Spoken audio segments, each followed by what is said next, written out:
बोले क्यों?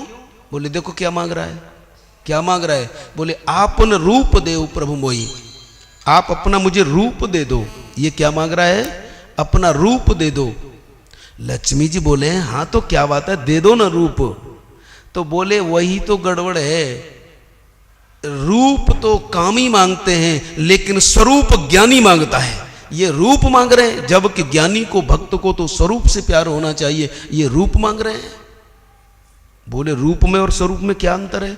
लक्ष्मी जी ने पूछा महाराज जब ऐसी बात है तो मैं तो ये भी नहीं जानती थी, आप मुझे बताओ।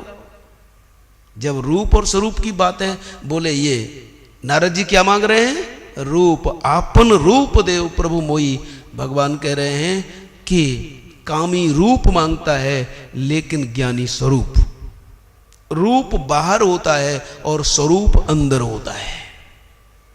आपका रूप विचलित हो सकता है, आपका रूप विकृत हो सकता है, लेकिन स्वरूप में कभी आपके विकार नहीं होगा। ईश्वर अंश जीव अविनाशी, चेतन अमल सहज सुखराशि। आपका रूप कुरूप हो सकता है लेकिन स्वरूप कभी नहीं विचलित होगा। और ये पागल क्या मांग रहा है? आपन रूप देव प्रभु मोई। तो बोले कोई बात नहीं, छोटा बच्चा है, दे दो, छोटा बच्चा है दे दो। चलो तुम कहती हो तो दे देता हूं। अच्छा नारद जी क्या मांग रहे थे? बोले अपना रूप दे दो। बोले क्यों? जैसे कभी कभी बच्चा पिता से पैसे मांगे के बोले पापा पैसे, तो पूछते हैं ना क्यों। तो नारद जी से पूछा कि क्यों रूप चाहते हो? तो बोले आन भांत पावो नहीं ओही। बोले प्रभु यदि आप मुझे रूप नहीं देंगे तो वो मुझे मिलेगी नहीं। ओ ही शब्द बड़ा व्यंग्यात्मक लिखा है तुलसी ने। नारद जी से पूछा ओ ही क्या है? बोले वही वही वही जो जिसके साथ, जिसके लिए मैं कर रहा। बोले ओ ही। हमारी भारतीय संस्कृति में परंपरा है कि कोई भी पत्नी अपने पति का नाम नहीं लेती और पति भी पत्नी का नाम नहीं लेता। यह हमारी प्राचीन भारतीय संस्कृति है कि पति पत्नी का नाम नहीं लेता। हमारी भारतीय संस्कृति में कहते हैं वो ऐसा है, कोई आया बाहर से, बोले कि आप ये मेरे को कोई चीज़ दे दो। बोले ऐसा है, वो रामदास की मम्मी के पास चले जाओ, सीधा नाम नहीं लेगा। पति अपनी पत्नी का नाम नहीं लेता और पत्नी, यह भारतीय संस्कृति है। और आज तो महाराज भगवान ही मालिक है। पति का नाम विक्रम है लेकिन प्यार में बोलेगी hello Dicky, hello Bikki, my dear, you are quite well और नो। बिक्की तुम ठीक हो कि नहीं, बहुत दिनों बाद मिलो। बेचारे को बिक्की और बना दिया, चढ़ते फिरो। विक्रम से बिक्की हो गया साहब। भगवान हंस रहे। माने नारद जी को ऐसा लग रहा है कि अब मेरा विवाह हो गया तो नाम क्यों लूं। ऐसा लग रहा है कि मेरा विवाह हो ही गया। ऐसे ही जीव को लगता है कि सारे विषय मेरे को मिल गया, मैं कृतकृत्य हूं। ये जीव का मोह है साहब। देवी है सा गुणमयी मम माया दुर्तया, नमाम दुष्कृतनो मूढ़ा प्रपद्यन्ते। जो दुष्कृति है, निरंतर विषय चिंतन करते हैं, वो मेरा भजन कर ही नहीं सकते। आन भांति पावो नहीं ओही। मुझे फिर वो मिलेगी कैसे? अपना रूप दे दो। भगवान बोले हैं कि रूप तो एक ही होता है, रूप तो अनेक होते हैं लेकिन स्वरूप एक होता है। ऐसे ही यद्यपि हमें मालूम पड़ता है कि आत्मा एक ही है, आत्मा एक ही है, आत्मा अनेक नहीं है, लेकिन वह जीव रूप से अनेक मालूम पड़ता है। कैसे मालूम पड़ता है? जैसे आप थाली में पानी भर दो एक, और लगातार थाली पर थाली रखते, अनंत थाली रखते जाओ, कितनी भी संख्या में थाली हो, थाली थाली थाली, या घड़ा घड़ा घड़ा, घड़े में पानी भर दो, करोड़ों घड़ाएं लाइन से लगा दो, सूर्य भगवान चमक रहे हैं, तो आपको उन सूर्य भगवान का प्रतिबिंब एक घड़े में दिखाई देगा कि सब में? कितने भी घड़े भर दो, लेकिन सब में प्रतिबिंब दिखाई देगा। किसका? सूर्य का। सूर्य कितने हैं? एक, लेकिन उसके प्रतिबिंब कितने हैं? अनेक। क्यों? क्योंकि ये जो घड़ा है, इस घड़े में जो जल भरा है, तो घड़े में जल भरा है, इसलिए उस जल के कारण, उस अनादि अविद्या के कारण वह एक परमात्मा अनेक जीवों के रूप में हमें प्रतीत होता है, लेकिन है एक ही। जैसे सूर्य एक है, लेकिन घड़ों में अलग अलग, सभी घड़ों में जल भरा है, सब में प्रतिबिंब है, तो अनेक रूप दिखाई देता है। ऐसे ही हमारे अविद्या के अनंत प्रकार के संस्कार हैं, इसलिए जीव अनेक हैं अंतःकरण के भेद के कारण, लेकिन आत्मा एक ही है। ये हमारे पास सुबह थोड़ी समस्या आई थी, तो मेरे को ध्यान आएगा, चलो बता दूं। तो अंतःकरण की उपाधि से, माया की उपाधि से ये सब गड़बड़ हो रही है सा। तो भगवान कह रहे हैं, देख लो बच्चू, रूप मांग रहा है, स्वरूप नहीं मांग रहा। स्वरूप में कोई विकार नहीं होता। अच्छा, इसे और ऐसे समझ लो, आप कथा सुनने आए हैं तो कौन है? श्रोता। दुकान पर चले गए तो व्यापारी, और घर में आए तो जो हो सो। अच्छा, पत्नी के सामने गए तो पति, बेटा के सामने गए तो पापा, और पिता के सामने गए तो बेटा। अब कौन हो तुम? बताओ, व्यापारी हो कि श्रोता हो कि पापा हो कि बेटा हो? तुम तो एक ही हो ना, जो हो सो। तो ऐसे ही वह आत्मा एक है, वो परमात्मा एक है। तो जो एक है वो स्वरूप है, और जो अनेक है वो रूप है। आपन रूप देव प्रभु मोही, आप अपना रूप मुझे दे दो।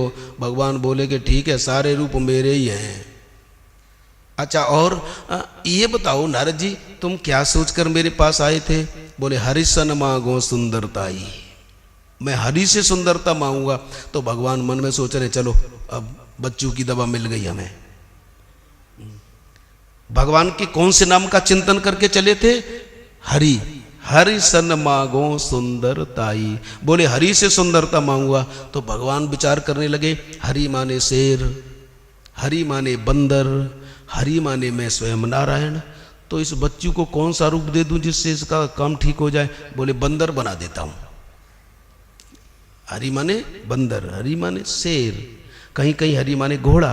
बोले घोड़ा बनाऊंगा तो फिर लोग देखेंगे इसका लंबा मुंह हो गया, चार पैर हो गए, फिर तो ठीक नहीं चलेगा, इसलिए चलो बंदर बना देता हूं। नारद जी, मैं तो आज अपने को बड़ा हल्का महसूस कर रहा हूं।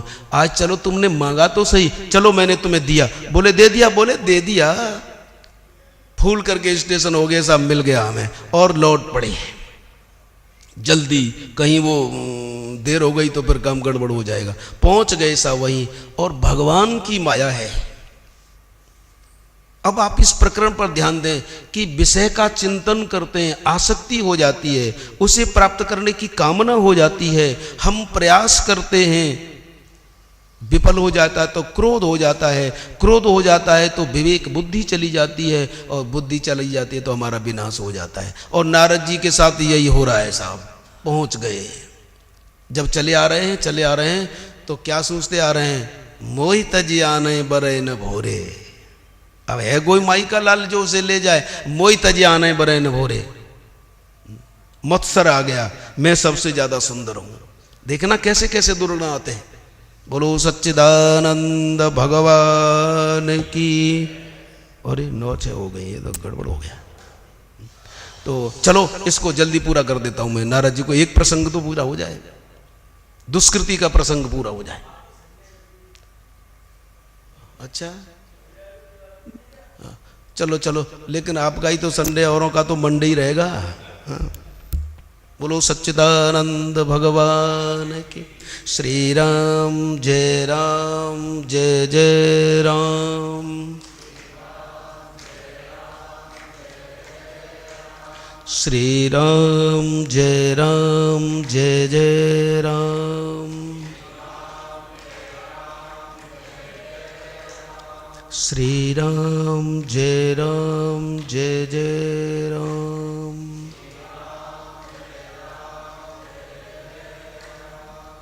तो जैसे ही भगवान से रूप मिला, भगवान ने कहा जाओ, मैंने दे दिया, और भगवान ने हरि रूप दे दिया, बंदर रूप दे दिया।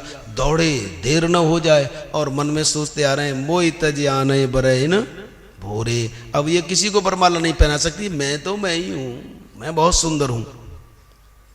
लेकिन ये है कहीं गड़बड़ न हो जाए, कहीं देरी हो गई तो तुरंत पहुंच गए साहब। और क्या कि जैसे ये भवन है ना, ये जो दरवाजा है, सब अपनी अपनी गद्दियों पर बैठे थे, वो जो स्वयंवर सभा में आए विवाह की इच्छा से।